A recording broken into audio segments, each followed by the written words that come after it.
learning Quran together. بسم اللہ الحمدللہ والصلاۃ والسلام علی رسول اللہ۔ سورہ المؤمنون آیت 18۔ وَأَنزَلْنَا مِنَ السَّمَاءِ مَاءً، اور ہم نے آسمان سے پانی نازل کیا، بِقَدَرٍ ایک خاص اندازے سے، فَأَسْكَنَّهُ فِي الْأَرْضِ پھر ہم نے اسے زمین میں ٹھہرا دیا، وَإِنَّا عَلَىٰ ذَهَابٍ بِهِ اور یقیناً ہم اس کے لے جانے پر لقادرون ضرور قدرت رکھنے والے ہیں۔ اللہ تعالیٰ کے انسان پر بے شمار انعامات ہیں۔ زمین کا پانی اللہ تعالیٰ کی نعمت ہے۔ زمین کے اندر جو پانی ہے وہ بارشوں کا پانی ہے جو اللہ تعالیٰ ٹھیک ٹھیک حساب کے مطابق نازل کرتا ہے۔ بارش کا پانی نہ تو اتنا برساتا ہے کہ زمین خراب ہو جائے، آبادیاں ہلاک ہو جائیں اور درخت باغات اور نباتات برباد ہو جائیں، اور نہ اتنا کم کہ زمین پر پیداوار ہی پوری طرح سے سیراب نہ ہو اور پیداوار خراب ہو جائے۔ بارش کا میٹھا پانی انسان خود بھی پیتا ہے، جانوروں کو بھی پلاتا ہے اور مختلف فائدے اٹھاتا ہے۔ اللہ تعالیٰ نے فرمایا سورہ کاف آیت 9-11 میں، وَنَزَّلْنَا مِنَ السَّمَاءِ مَاءً مُبَارَكًا فَأَنبَتْنَا بِهِ جَنَّاتٍ وَحَبَّ الْحَدِيدِ وَالنَّخْلَ بَاسِقَاتٍ لَهَا طَلْعٌ نَضِيدٌ رِزْقًا لِلْعِبَادِ وَأَحْيَيْنَا بِهِ بَلْدَةً مَيْتًا كَذَلِكَ الْخُرُوجُ اور ہم نے آسمان سے بابرکت پانی نازل کیا، پھر اس کے ذریعے باغات اور کاٹی جانے والی فصل کے دانے اگا دیے، اور بلند و بالا کھجوروں کے درخت جن کے شگوفے تہ بتائے ہیں جو بندوں کے لیے رزق ہے، اور اس کے ذریعے ہم نے ایک مردہ زمین کو زندہ کر دیا، اسی طرح نکلنا ہوگا۔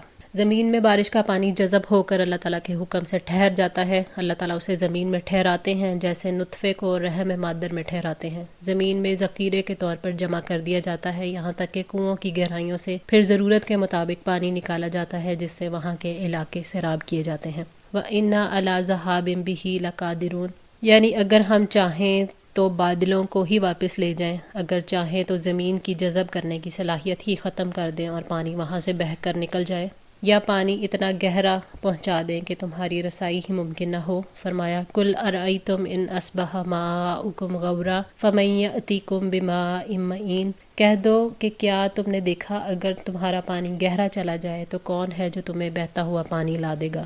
سورہ الملک آیت 30۔ یا پھر اس پانی کو اتنا کھارا بنا دیں کہ وہ تمہارے اور جانوروں کے استعمال کے قابل ہی نہ رہے۔ أَفَرَأَيْتُمُ الْمَاءَ الَّذِي تَشْرَبُونَ أَأَنْتُمْ أَنزَلْتُمُوهُ مِنَ الْمُزْنِ أَمْ نَحْنُ الْمُنزِلُونَ لَوْ نَشَاءُ جَعَلْنَاهُ أُجَاجًا فَلَوْلَا تَشْكُرُونَ تو کیا تم نے دیکھا وہ پانی جو تم پیتے ہو، کیا اسے بادلوں سے تم نے نازل کیا یا اس کے نازل کرنے والے ہم ہیں؟ اگر ہم چاہیں تو اسے سخت کھاری بنا دیں، پھر تم کیوں شکر ادا نہیں کرتے؟ سورہ الواقعہ 68-70۔ یہ جہانوں کے بادشاہ کا کرم ہے کہ وہ میٹھا صاف شفاف پانی اتارتا ہے جس میں سے کچھ زمین میں جذب ہو جاتا ہے، کچھ ندی نالوں سے دریاؤں میں چلا جاتا ہے جس سے نہریں نکال کر پھر علاقوں کو سیراب کیا جاتا ہے۔ یہی پانی تمہارے لیے چشموں، کنوؤں اور تالابوں میں ذخیرہ کر دیا جاتا ہے تاکہ تم شکر ادا کرو۔ فَأَنشَأْنَا پھر پیدا کیا ہم نے لَكُمْ بِهِ جَنَّاتٍ تمہارے لیے اس کے ساتھ باغات کو، من نخیل کھجوروں کے، وعناب اور انگور کے، لکم فیہا فواکہ کثیرۃ ان میں تمہارے لیے بہت سے پھل ہیں، ومنہا تاکلون اور انہی میں سے تم کھاتے ہو۔ یعنی میٹھے پانی کے ذریعے تمہارے لیے خوبصورت باغات پیدا کر دیے۔ اللہ تعالیٰ نے دو طرح کے باغات کا خاص طور پر ذکر کیا ہے کیونکہ حجاز میں یہی باغ ہوتے ہیں۔ اللہ تعالیٰ نے ہر علاقے میں وہاں کی پیداوار کے مطابق ہرے بھرے باغات پیدا کیے۔ تمہارے لیے ان باغات میں بہت سے پھل ہوتے ہیں، مثلا انار، زیتون، سیب وغیرہ۔ پھلوں سے اور ان کے حسن و جمال سے آپ خوش بھی ہوتے ہو، ان کی تجارت بھی کرتے ہو اور انہیں کھاتے بھی ہو۔ وشجرۃ اور ایک درخت، تخرج من طور سیناء جو طور سینا سے نکلتا ہے، تنبت وہ اگتا ہے، بالدہن ساتھ چکنائی کے، وصبغ اور سالن، للآکلین کھانے والوں کے لیے۔ اس سے مراد زیتون کا درخت ہے۔ شام کی سرزمین زیتون کا خاص علاقہ ہے۔ طور سینا اس مقدس وادی کے قریب ہے جہاں موسیٰ علیہ السلام کو اللہ تعالیٰ نے نبوت عطا کی تھی۔ زیتون سے تیل نکلتا ہے، اسی وجہ سے یہ سالن کا کام دیتا ہے۔ اہل عرب روٹی کے ساتھ زیتون کا تیل لگا کر کھا لیا کرتے تھے اور اس کو جسم پر بھی ملتے تھے۔ بغوی نے لکھا ہے کہ صبغ اور صباغ اس سالن کو کہتے ہیں جس میں روٹی ڈبوئی جاتی ہے اور روٹی پر اس کا رنگ آ جاتا ہے، اور ادام عام سالن کو کہتے ہیں جس کو روٹی کے ساتھ کھایا جاتا ہے چاہے اس سے روٹی رنگین ہو یا نہ ہو۔ زیتون کا پھل، تیل اور لکڑی سبھی کچھ مفید ہے۔ حضرت عمر بن خطاب رضی اللہ تعالیٰ عنہ کہتے ہیں کہ نبی صلی اللہ علیہ وآلہ وسلم نے فرمایا زیتون کا تیل کھاؤ اور اسے جسم پر لگاؤ اس لیے کہ وہ مبارک درخت ہے۔ جامع ترمذی 1851۔ وَإِنَّ لَكُمْ فِي الْأَنْعَامِ لَعِبْرَةً، اور بلا شبہ یقیناً تمہارے لیے مویشیوں میں بڑی عبرت ہے۔ نُسْقِيكُمْ، ہم پلاتے ہیں تمہیں، مما فی بطونها، جو ان کے پیٹ میں ہے، وَلَكُمْ فِيهَا مَنَافِعُ كَثِيرَةٌ، اور تمہارے لیے ان میں بہت سے دوسرے فائدے بھی ہیں، وَمِنْهَا تَأْكُلُونَ، اور انہی میں سے تم کھاتے بھی ہو۔ اس آیت میں مویشیوں یعنی اونٹوں، گایوں اور بھیڑ بکریوں کے فوائد کو بیان کیا گیا ہے۔ اگر آپ ان کی تخلیق، ان کی زندگی اور منافع پر غور کرو تو یہ آپ کو ایمان، توحید اور اطاعت کی طرف لے جائیں گے۔ نسقیکم مما فی بطونہا، یعنی تمہیں جو دودھ پلایا جاتا ہے گوبر اور خون کے درمیان سے نکالا جاتا ہے، یہ خالص دودھ پینے والوں کے لیے بہت مفید ہے، اور تمہارے لیے ان میں اور بہت سے دوسرے فائدے بھی ہیں، یعنی ان کا گوشت بھی کھاتے ہو، سواری کرتے ہو، ان کی اون اور بالوں سے بنا ہوا کپڑا بھی پہنتے ہو، اور ان کی کھالوں سے اور چمڑوں سے خیمے بھی بناتے ہو۔ اللہ تعالیٰ نے فرمایا اور کیا انہوں نے نہیں دیکھا کہ یقیناً ہم نے ان کے لیے مویشی پیدا کیے، اس میں سے جسے ہمارے ہاتھوں نے بنایا، پھر وہ ان کے مالک ہیں، اور ہم نے انہیں ان کا تابع بنا دیا، سو ان میں سے کچھ ان کی سواریاں ہیں اور ان میں سے کچھ کو وہ کھاتے ہیں، اور ان جانوروں میں ان کے کئی فائدے ہیں اور پینے کی چیزیں بھی، تو کیا وہ شکر ادا نہیں کرتے۔ سورہ یاسین 71-73۔ وعلیہا، اور ان پر، وعلی الفلک، اور کشتیوں پر، تحملون، تم سوار کیے جاتے ہو، یعنی خشکی پر تم ایک شہر سے دوسرے شہر تک ان جانوروں پر اپنے بوجھ لاد کر لے جاتے ہو جہاں تم سخت مشقت کے بغیر نہیں پہنچ سکتے۔ اسی طرح سمندر میں تمہارے سفر کے لیے کشتیاں بنائیں جو تمہیں اور تمہارے سامان کو چاہے تھوڑا ہو یا زیادہ اٹھائے پھرتی ہیں۔ بس وہ ہستی جس نے یہ تمام نعمتیں عطا کی ہیں، جس نے مختلف قسم کے احسانات کیے ہیں اور جس نے اپنی نوازشوں کی بارش کی، وہی کامل شکر، کامل حمد و ثنا اور عبودیت میں پوری کوشش کا مستحق ہے، اور وہ اس چیز کا بھی مستحق ہے کہ اس کی نعمتوں سے اس کی نافرمانی پر مدد نہ لی جائے۔ وَتَحْمِلُوا أَثْقَالَكُمْ إِلَىٰ بَلَدٍ لَمْ تَكُونُوا بَالِغِيهِ إِلَّا بِشِقِّ الْأَنفُسِ إِنَّ رَبَّكُمْ لَرَءُوفٌ رَحِيمٌ، اور وہ تمہارے بوجھ اس شہر تک اٹھا لے جاتے ہیں جہاں تم جانوں کی مشقت کے بغیر کبھی پہنچنے والے نہیں تھے، یقیناً تمہارا رب بہت نرمی کرنے والا، نہایت رحم والا ہے۔ سورہ نحل آیت 7۔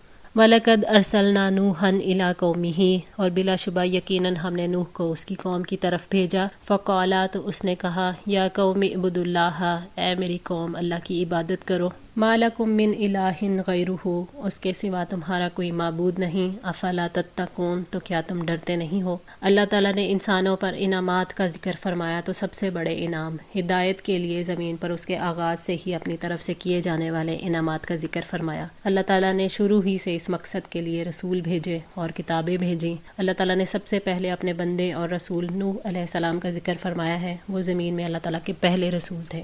اللہ تعالیٰ نے انہیں ایسی قوم کی طرف مبعوث فرمایا جو بتوں کی پوجا کرتی تھی۔ انہوں نے دعوت دی کہ اے میری قوم، صرف اللہ کی عبادت کرو، اپنی عبادت کو اس کے لیے خالص کرو، اخلاص کے بغیر تمہاری کوئی عبادت قبول نہیں ہوگی۔ اللہ کے سوا تمہارا کوئی معبود نہیں، وہی تمہارا خالق ہے، رازق ہے، مالک ہے، اور وہی سارے کمالات رکھتا ہے۔ افلا تتقون، یہ حضرت نوح علیہ السلام کا اپنی قوم سے سوال ہے کہ کیا تمہیں برے انجام سے ڈر نہیں لگتا، جبکہ تم جانتے ہو کہ اس کا نتیجہ دنیا میں عذاب اور آخرت میں بڑی آگ کی صورت میں نکلنے والا ہے۔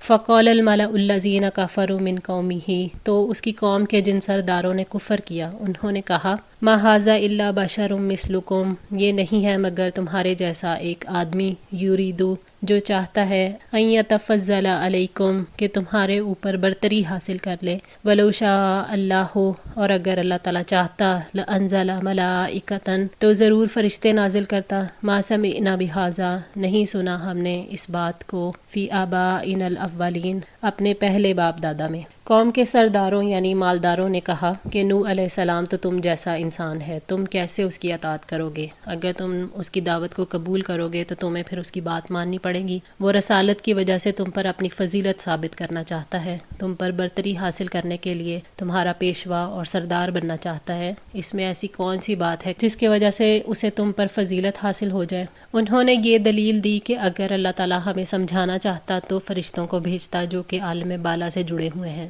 تب ہم یقین کر لیتے کہ وہ اللہ کی طرف سے ہماری ہدایت کے لیے آئے ہیں۔ ایک عام انسان کو جو کہ ہمارے ہی جیسا ہے، اس میں اتنی قوت کہاں کہ وہ انسانوں کو عالم بالا سے جوڑ دے۔ انہوں نے یہ دلیل بھی دی کہ ہمارے آباء و اجداد میں کسی نے رسول کے مابعوث ہونے کے بارے میں نہیں سنا۔ قوم نے حضرت نوح علیہ السلام کی دعوت کو تنگ نظری سے دیکھا اور اسی وجہ سے انہوں نے نوح علیہ السلام کی شخصیت پر تبصرے شروع کر دیے کہ یہ تو ہمارے جیسا ہی انسان ہے، اس کی بات کیسے مان لیں۔ نوح علیہ السلام کی قوم نے ایک انسان کی دعوت کو قبول کرنے سے اس لیے انکار کیا تھا کہ اگر اس کی بات مان لی تو ایک عام شخص پھر عظیم شخص بن جائے گا، ایمان لاتے ہی وہ ہمارا بڑا بن جائے گا، اس لیے انہوں نے اپنی بڑائی کو برقرار رکھنے کے لیے رسالت کا انکار کر دیا۔ ان ہوا الا رجل، نہیں وہ مگر ایک شخص، بہی جنتن، جس کو جنون ہے، فتربصوا بہی، تو انتظار کرو ساتھ اس کے، حتی حین، ایک وقت تک۔ نوح علیہ السلام کی قوم نے ان پر دیوانگی کا الزام اس لیے لگایا کیونکہ وہ ان کو بتوں کی عبادت سے روکتے تھے۔ قوم اسے نرالی دعوت سمجھتی تھی اس لیے کہ انہوں نے کہا کہ ہم نے اپنے باپ دادا کے دور میں کوئی ایسی بات نہیں سنی۔ نوح علیہ السلام کی دعوت کی زد جب باپ دادا پر پڑتی تھی تو باپ دادا کی کم عقلی اور بے وقوفی بھی نظر آنے لگتی تھی، اور کیونکہ خود ماننا نہیں چاہتے تھے اسی لیے ضد میں دیوانہ قرار دیتے تھے۔ وہ یہ کہتے تھے کہ یہ دیوانہ ہے، اس لیے کہتا ہے کہ میں اللہ کا رسول ہوں اور میرے پاس اس کی طرف سے وحی آتی ہے، تو اس کی بات نہ سنو، نہ اس کی اطاعت کرو، بلکہ انتظار کرو، صبر کرو، دیکھو یہ خود زمانے کا شکار ہوتا ہے یا ہلاک ہو جاتا ہے، ہمیں اس سے نجات مل جائے گی۔